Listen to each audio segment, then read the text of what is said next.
Okay, good day guys, no? Meron tayong service dito na Samsung top load automatic washing machine. So ang issue nito guys, na test natin, hindi gumagalaw yung kanyang motor, no? Pag umiikot, gagalaw lang siya ng konti pala, no? Then kapag ilagay natin siya sa spin, bumabalik lang yung oras, no? Humihinto siya.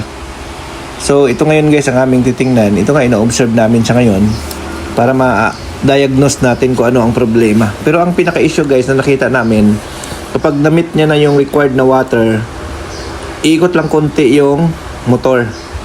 Parang sobrang konti lang yung galaw niya, yung movement niya. Konting-konti lang yung pag-ikot. Wala siyang error na nilalabas.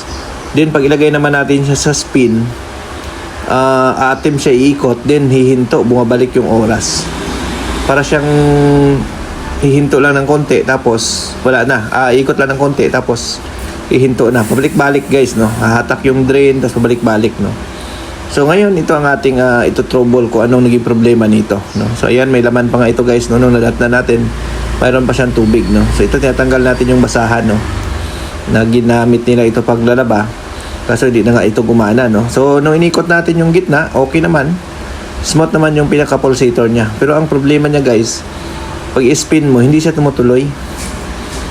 Iikot lang saglit kasi babalik siya, no? Babalik yung oras. So ang ginawa na namin dito, buksan natin to yung likod para ma-check natin. So yun, no? So buksan muna natin to para ma-check natin yung mga parts, no? So yan. So nandito tayo ngayon sa Amadillo, Cavite, no? So dito tayo nag-service ngayon. Medyo malayo guys, no? From Santa Rosa, bumiyahe tayo ng Amadillo, no? So medyo isang oras din yung biyahe. So ilang kilometers din guys, no? So yun, no? Medyo mataas na yung gasolina natin.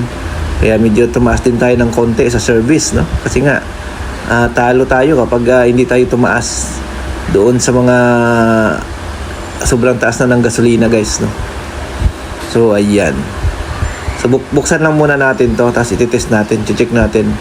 So ganitong issue guys, ang i-check namin dito, unang i-test namin yung pinaka hall sensor, no? Kasi nga siya yung responsible doon sa speed sa pag-ikot, no? So siya yung una natin i-check dito, no? So ang hall sensor guys, nasa ilalim siya ng motor, pero nandito sa itaas yung pinaka sakit niyan. So dito matitest natin yan sa taas, makikita natin ito yung sakit na to. Dito pa lang makukuha na natin yung pinaka reading ng isang hall sensor, no? Kung good siya or bad, no? So ayan, so ito guys yung sakit niyan, no? So 4 wires ito. So ititest lang natin to, no? So gamit tayo ng tester natin, no? So ayan, so ang gamit namin guys na tester ay yung may kasamang clamp, kasi nga dahil nag-aircon tayo, mahalaga yung clamp meter, no? So para isang bit-bit na lang kasama yung clamp meter saka yung tester. So ayan, so itong sinusukat na nga natin guys. Ayan, so ang hinahanap natin dito guys na reading ay dalawang 4.6 at saka isang 0.7 mega ohms, no? Or 0.6 mega ohms or isang mega ohms, no? Ayan, so ito nga tinitesting natin, wala na tayong makuhang matinong reading. So pinahiga na natin guys yung pinaka washing machine para mabuksan itong motor, no? I-access natin guys yung pinaka hall sensor ng washing machine. So ayan, buksan natin. So pinahiga natin to guys, no? So basahan lang yung pinagsapin natin diyan, no? So ayan, so buksan natin para ma-access natin yung pinaka hall sensor, matanggal natin. So ang gagawin namin dito guys, magpapalit tayo ng hall sensor ng washing machine, no? Basta tandaan nyo guys, ang isang Samsung pag ganito, hindi siya nagwawas guys, no? Umiikot lang saglit yung motor tapos hihinto. Ganon din sa spin, iikot lang saglit tapos hihinto. I-check nyo kaagad yung pinaka hall sensor ng washing machine. So ang hall sensor kasi, siya yung responsible doon sa speed ng motor. So kapag sira na siya, mahina yung ikot ng motor, no? Mahina. At saka hanggang hindi na siya talaga iikot, no? So ayan.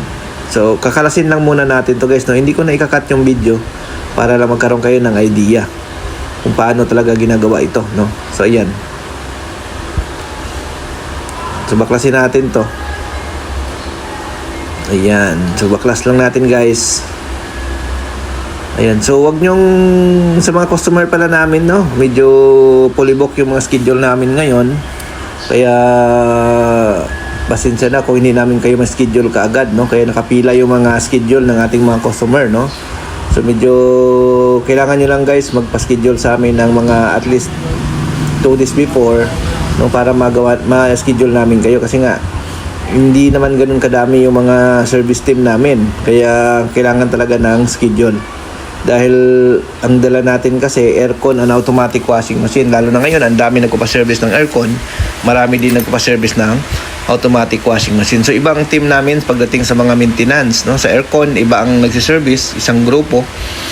Do sa mga cleaning ng washing, isang grupo din. Tapos sa mga troubleshooting repair, isang grupo din, no? So yun, no? So dahil mahal nga yung gasolina natin ngayon, so pinagsasama-sama natin yung mga areas, no? Kasi nga medyo mataas, no? Lalo na yung isang service natin is diesel ang gamit. Medyo mahal ang diesel, 100 plus na. So 500 pesos, 5 liters lang. So ang bilis lang. Talaga maubos, no? So yun, no? Pati check up guys, no? Mayroon na rin tayong check up, no? Lalo na pag malayo, medyo mabigat na yung free check up ngayon. Ayan. Ito nga guys, ginakalas na natin yung motor para makuha natin yung pinaka-hall sensor. So ayan. So ito po yung pinaka-hall sensor niyan guys. Nakasakit yan. May dalawang sakit yan. Yung isa sa motor, yung isa sa hall sensor. No, yung dalawang sakit. So mabilis lang naman yan magpalit. So kung gusto nyo guys ng hall sensor, available din sa amin yan. Ayan. So gagawin namin guys, papalitan natin ito ng hall sensor. Ayan yan yung luma, palitan natin yan. Tapos pag napalitan natin, ibalik na natin. Tapos itesting na natin para ma-check natin, no? Kung ayos na siya. So, ayan. So, kumukuha lang tayo guys ng pamalit, no? So, ayan. Tatanggalin natin to. So, may dalawang screw lang yan guys. Tapos, naka-clip. Tanggalin nyo lang para matanggal nyo yung hall sensor. So, ang pagbalik ng hall sensor guys, dapat lapat na lapat. Kasi pag once na hindi lapat yan, ang mangyayari dyan guys, walang reverse yan. Hindi magre-reverse yung washing nyo. Kailangan lapat na lapat siya. Ayan, so baklasin natin, no? So naka-clip yan at saka naka-screw. Gamit lang kayo guys ng flat screw para matanggal nyo siya. So ingatan nyo lang guys yung windings na hindi nyo matamaan ng screw, baka kaya matamaan. Mas lalong masira yung inyong washing machine. So yan. So sungkitin lang natin para matanggal natin yung pinaka hall sensor. Ayan. So hindi ko na kinat guys, no? Para magkaroon kayo ng idea kung paano ito palitan. So ayan. Ayan. So, yun, no? So, ang pagpalit, madali lang. No? So, ayan. So, ibinalik na natin, guys, no? After natin mapalitan. So, ayan. Tapos, gagawin natin, testing na natin to.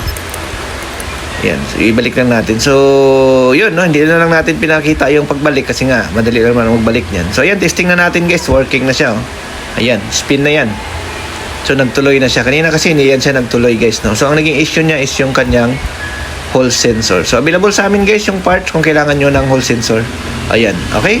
Thank you. Bye-bye.